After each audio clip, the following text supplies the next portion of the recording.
জনজীবনের বিভিন্ন জরুরি সমস্যা সমাধানে বিজেপি সরকারের উদাসীনতার প্রতিবাদে রবিবার সিপিআইএম মুসাবাজার লোকাল কমিটির উদ্যোগে এক প্রতিবাদ মিছিল ও সভার আয়োজন করা হয়। পশ্চিম ভুবনবন ইংলিশ মিডিয়াম স্কুল প্রাঙ্গণ থেকে শুরু হওয়া মিছিলটি এলাকার বিভিন্ন পথ পরিক্রমা করে পশ্চিম ভুবনবন ভিনপাড়া বাজারে গিয়ে শেষ হয়। এরপর সেখানে অনুষ্ঠিত হয় এক প্রতিবাদ সভা।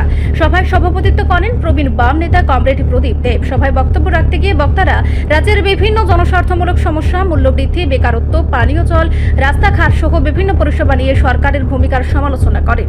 তারা অভিযোগ করেন সাধারণ মানুষের নিত্যদিনের সমস্যাগুলো সমাধানে বর্তমান বিজেপি সরকার কার্যকর পদক্ষেপ গ্রহণে ব্যর্থ হয়েছে। সভায় প্রধান বক্তা হিসেবে উপস্থিত ছিলেন সিপিআইএম মুসাবাজার লোকাল কমিটির সম্পাদক কমরেড পঙ্কজ সরকার। এছাড়াও বক্তব্য রাখেন এলাকার বিধায়ক কমরেড সুদীপ সরকার, পার্টির রাজ্য কমিটির সদস্য কমরেড শ্যামল দে এবং পার্টির সদর মহকুমা কমিটির সম্পাদক কমরেড অমল চক্রবর্তী। বক্তারা বলেন, জনজীবনের সঙ্গে জড়িত সমস্যাগুলির দ্রুত সমাধান না করলে আগামী দিনে বৃহত্তর গণ আন্দোলন গড়ে তোলা হবে। একই সঙ্গে সাধারণ মানুষের দাবি আদায়ে ঐক্যবদ্ধভাবে আন্দোলনে শামিল হওয়ার আহ্বান জানান তারা।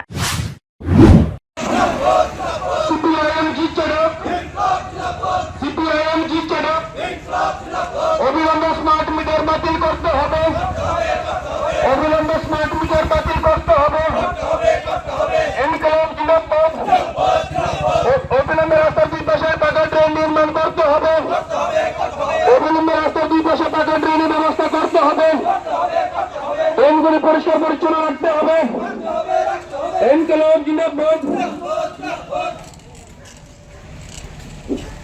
ইনকলাব জিন্দাবাদ, অবিলম্বে স্মার্ট প্রতিবাদ সভায় এলাকার বহু দলীয় কর্মী সমর্থক ও সাধারণ মানুষ উপস্থিত ছিলেন। রিপোর্ট সংবাদ প্রতীক্ষা।